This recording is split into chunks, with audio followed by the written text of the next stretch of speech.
Well, good early morning, everyone, and a sad day. And I can't sleep because, unfortunately, a nasty fox has killed one of our bunnies, Pretzel. Thankfully, Apple is okay. We saw the fox taking Pretzel away. Unfortunately, it was too late for Pretzel. We'll leave it there. It's always sad for a bunny when they bond because they become husband and wife. So anyway, I can't sleep. So let's talk about the Armarta now. Firstly, before anyone accuses me of being a Putin puppet, I'm not. I love the British state. And if you want to think of me as a Putin puppet because I say that the Armarta isn't terrible, that's fine. You're welcome to your own opinion. You obviously do not know me. So I'm looking at this from the perspective of a lay military historian, and I'm looking at as a 1 in 72nd modeler of tanks and aircraft who runs a what-if state, and I try and be non-political, and I'm going to be try to be non-political during this piece about the Armarta. I will disable comments because unfortunately quite a lot of people are subjective, not objective, and I am talking about the design of a piece of equipment and its theory.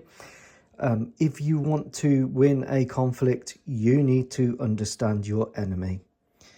If you disparage your enemy and you fail to learn the lessons, such as the approach taken towards the Japanese at the start of World War II and in the run-up to World War II, you will find yourselves suffering. So it's really important that we understand our enemies and we don't disparage them and we learn where we can. If you don't like learning, that's fine. Turn off, find another video. Denis Davidov, Anna in Ukraine. Go have a rant. So I think that the Armarta is actually misunderstood genius, and I'm starting to believe that because as I modify the Western vehicles to the standards to deal with modern war and the great tank off, what I'm finding is that a lot of the modifications that I'm doing and a lot of the modifications that the Western powers are doing to their vehicles are already incorporated into the Armarta's design. So I'm going to look at the myths, why it's not in production and some historical parallels, the design concepts, and then what the future of the Armarta may be. Now, I've got two Armartas. I've got the Trumpeter T-14 Armarta tank here, and I've also got the Zvezda T-15, which is in the loft, and everyone else is trying to sleep, so I'm not going to go and get that now. Now, like I said, I'm weighing this up against my developments of Western tanks and some Chinese tanks, and I'll be referring to those throughout. Now, firstly, let's look at the myths around the Armarta. Well, the first myth is that it's a failure, and that's mainly caused because a tank broke down on Red Square. And sure, that's very embarrassing to have one of your brand new products break down on Red Square. But hey, who hasn't seen a broken down Challenger? Who hasn't seen an Abrams stuck in the mud? Okay, all tanks can break down, British ones in particular. That's why they have REME. That's why we have tank recovery vehicles. So no, it's not a good advertisement for it, but it doesn't mean that those problems haven't been solved and can't be solved. It's a kind of like saying, oh, I saw a Volkswagen broken down, or take the example of my wife's Skoda VRS, Octavia VRS. It's had catastrophic engine failure at 40,000 miles. Do you expect that from a Volkswagen Audi Group product? No. So just because one Skoda has an extremely bad day doesn't mean that you can write off the rest of the brand. And we have to approach that with tanks. Tanks are mechanical vehicles. They're under immense strain with the weight and the drivetrain. And yes, they do break down. Now let's look at the engine, and there was a lot of criticism initially, and I think this has been pretty much dispelled, about the engine being an old model from World War One or 1850 or whatever it was. Now, a lot of this came out at the time when the Ukraine war kicked off, very understandably anti-Russian sentiment.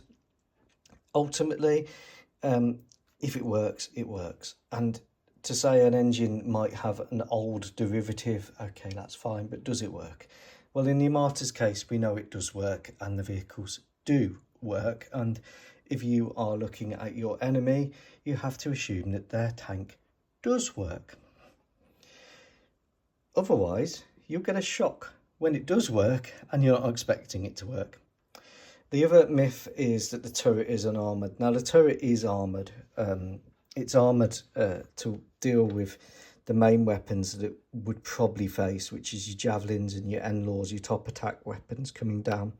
So there's a really good video I posted a few days ago, maybe a week ago, and basically this is armour on the top. Now, the way this works is this is like the next generation reactive armour, and underneath there is a metal turret which the gun and the mechanism is inside. This cover here is bolted on. That doesn't look armoured, but that is effectively spaced armour.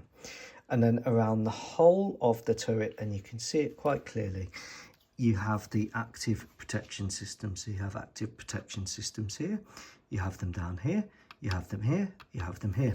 Now, the whole idea of active protection systems is that when you fit an active protection system to a vehicle, now my Merkava is a little bit different because I've up-armoured it, but the whole idea is that your active protection system actually takes over doing the job of your passive protection system. So here on the Merkava, this is a Mark IV M windbreaker with the Spike missile and the Trophy active protection system.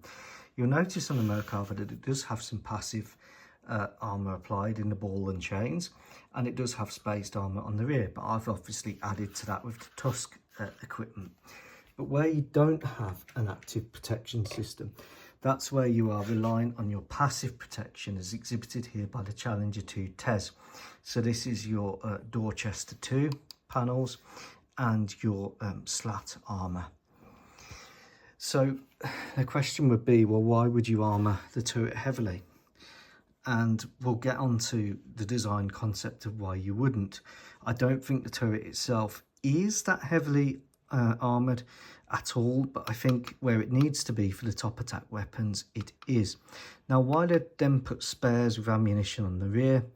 I guess they are hoping that the wall at the back of the turret would protect the main gun if that was hit and exploded. That doesn't have top attack armor on it. So the whole idea is that you've got sacrificial places on the tank. And that comes into weight. The Armarta weighs far less than some of the equivalent NATO tanks. In particular, the smaller, in terms of length, M1A2. Now, this is a heavily upgraded M1A2 that I've done, but it gives you an idea of the scale of the two vehicles. The Armarta is by far the biggest Russian vehicle, taking over from the Soviet series of tanks such as the T-90, and it is a lot bigger, but in terms of protection it has more sacrificial areas. So that brings us on to the next question, which is, why is the Armarta not in production? And your first response would be to say, oh, well, it's useless, it's a failure, it's Russian, it's rubbish. And I think you'd be very wrong there, because if you look back to World War II and the historical parallels of production, the Americans knew that there were problems with their M4 Sherman series. Sherman was the British name for it. But they kept on producing the M4A4, the M4A3, the M4A2, which mainly went to the Soviets and the US Marine Corps. And then they produced the M4A3 76mm, then they produced the M4A3 vertical volute suspension system, as opposed to the vertical volute suspension system. they kept upgrading the M4 rather than proceeding with the M6, and rather than producing large numbers of the M26, which they could have done. Now, why did they do this? Well, one of the main reasons was weight and shipping to Europe. The M6, which could have been produced as well, it had some issues, and the M26 weighed significantly more. That meant more heavier cranes having to handle them at the dockyards. That meant less could be transported per ship. That higher tonnage of shipping means that you're carrying less, so you have less impact on the battlefield. A decision was taken to stick with the M4 series throughout the war on the whole. The M6 and M26, now the M26 did reach Europe, as you can see by the footage in the Battle of Cologne, but small numbers. But your production line is set up and geared up to make hundreds and hundreds of M4s. So whilst you do changes in the production line, you don't, if you are in a war, you don't stop production to go, oh, do you know what? The Armarta is so much better than the T-90. Let's stop focusing on upgrades to the T-90, and let's have a couple of months where we don't build any of those, and then let's have 6 months where we rejig all the production, and maybe that turns into a year where we'd have some problems with tooling and robots, and then we move to the Armarta. You just don't do that in a war of attrition. Now, we don't understand fully in the West, but Russia is in a war of attrition against Ukraine. We were in a war of attrition against Nazi Germany and Imperial Japan. We didn't stop production to move to a better model, because to do so would hamper the overall war effort. The Germans did. So instead of producing lots of Panzer IV with the long barrel 75s, they start producing Panthers, Panzer Kampfwagen 5. They start working on the Tiger II. Great vehicles, but you've stopped that production line. You're retooling, you're wasting your energy on things that you don't need to do. So why is the Armarta not in production and being seen in Ukraine? Because the Russians are fighting an attritional war, and the T-90M Pirov 3 and the tanks that they've got allow them to deliver mass on the battlefield in a way that the Armarta and changing production can't. Look at how many Leopards can't be produced en masse and can't be shipped en masse to Ukraine. And that's why, through an attritional war, I believe that the Russians are sticking with tried and tested tanks. Whether that will change, we will find out. Now, let's have a quick look at the design concepts. And this is where I think the Armarta is pretty genius, really, to me. Throughout the whole of the preparations for the Great Tank Off, I've been working on improving Western designs, Chinese designs, Japanese designs, French designs, German designs. I'm not going to bother improving the Challenger 2 because, quite frankly, you can't get the ammunition for the L15 rifled 120mm cannon. So anything really, you're looking at either the Russian, Chinese 125mm or standardized NATO, of which the Japanese rounds can cope with it, and the French NATO standard weaponry. So throughout this upgrading process, we're looking at top attack armor, we're looking at side armor to protect against ATGM threats, we're looking at active protection systems, which are here, all around all of the tanks I've been working on. We're looking at improved passive protection systems, such as on the Challenger with the slat armour, taking that with the Q-nets and applying them to the ZTZ-99 series. We're looking at top attack armour against pooping drones and against top attack missiles. Now, if you look at the Leopard, and this is a genuine kit of a upgraded Leopard 2A7 Pro, you will find that it has extensive modular top attack at the front, side armour, side armour. Has a remote weapons system. It is heavily upgraded and armoured over the original Leopard. It also has a belly plate there to deal with the ID threats. You get all of that as standard in the Armarta concept, all of it. You've got spaced armour, front, next generation reactive armour, front and top, spaced armour on the side to deal with anti-tank guided missiles, top attack next generation era on the top to deal with top attack missiles, remote weapon station, hunter killer sights, active protection system all around, slat armour on the rear, active protection system, ball and chain, spaced armour, spaced extremely effective composite armour.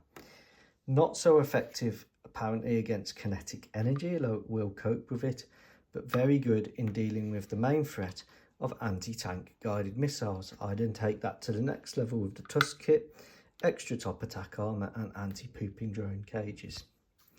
Like I said, the Armarta has all of that in standard, and it goes one step further. The crew, the most valuable part of the vehicle, are located in an armoured citadel. The armoured citadel is here, 1 hatch, 2 hatch, 3rd crew member in the centre. The rest of the tank, sacrificial. What does that remind you of before you criticise the Armarta? Driver, 3 crew in the citadel, engine at the front, heavy armour, ammunition separated at the rear.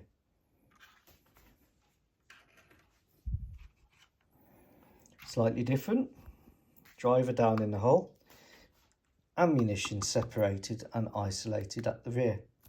So before we go criticising the Armarta as a concept and saying, oh, it's rubbish, it's the next logical evolution of the armoured citadel concept, where you have the complete separation between things that go bang and things that don't like to go bang, namely the human body.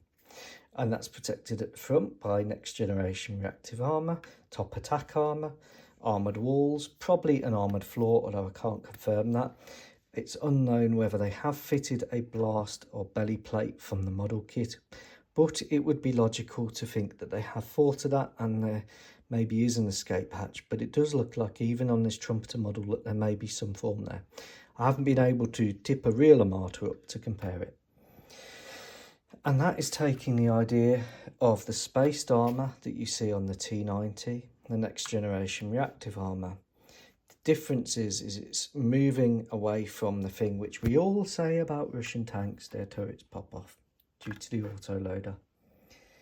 It's taking all of the concepts, all of the design concepts that I'm implementing to make the Western tanks more survivable, and it's putting them all into one vehicle.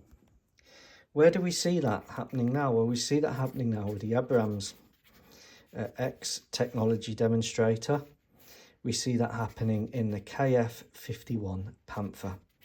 So before we go and criticise and say, oh, it must be rubbish, oh, they haven't got the right idea, it's taking all of the concepts of tank armour for dealing with the modern threats and it's taking it to the next level. The question is this a concept demonstrator? Well, I think in a way it is. I think if there hadn't been the war in Ukraine, it would have probably gone on in low rate serial production, and then you would have seen a transition away from the T-90 to the Armartas, maybe in 5 to 10 years. And that leads us on to what's the future of the Armarta. Well, the future of the Armarta, I believe, is going to be tied very much into the outcome of the war in Ukraine. It's then going to be tied into whatever is left of the Russian economy and Russian budget after that. And it's going to have to evolve because of drones, FPV drones. Now, what that means in practice is that actually, whilst it is a very effective platform and very well armoured against anti-tank guided missile threats, there are elements of the scheme which could have, in my view, more work, and that comes down to really whether they're going to take the decision to armour protect the engine deck against pooping drones, or whether they're going to integrate some upwards firing active protection systems in the way that I've done on this upgraded Charles Leclerc to deal with incoming FPV anti-armour drones. And that really is down to the result of what happens in the Ukraine war. Now, is NATO working on similar things? Yes, it is. Will it take them to the next level? We don't know, but if you look at the Abrams X and the KF-51, I think you can see that they are working along similar lines. And that is why I believe, and I've put it to you, that I think that the Armarta is in many ways misunderstood. And I think that in many ways the Armarta is misunderstood genius. And yes, it's on the wrong side, and yes, Russia will be judged for what's happened in the war and Putin, etc., etc. But before we rush to condemn in the way that we did and disregarded the threat of Imperial Japan before Pearl Harbor, we have to look at what the enemy's doing. We have to understand the lessons. And I think, to be honest, they have understood them. So this is going to enter the tank off. Is there a chance that the Malagasy state will buy it? Probably not. The Armarta fits most of the bills of what the Malagasys want. It's lighter than the equivalent NATO tanks. It is survivable in theory. No one knows how survivable it is in practice because no one has been able to objectively test it. In theory, it should be as survivable as some of the other tanks are in theory, okay? And you have to remember, theory. You haven't seen a Leopard 2A7 Pro deployed to Ukraine. You haven't seen a Challenger 2 TES kit deployed to Ukraine. And I'll leave it there.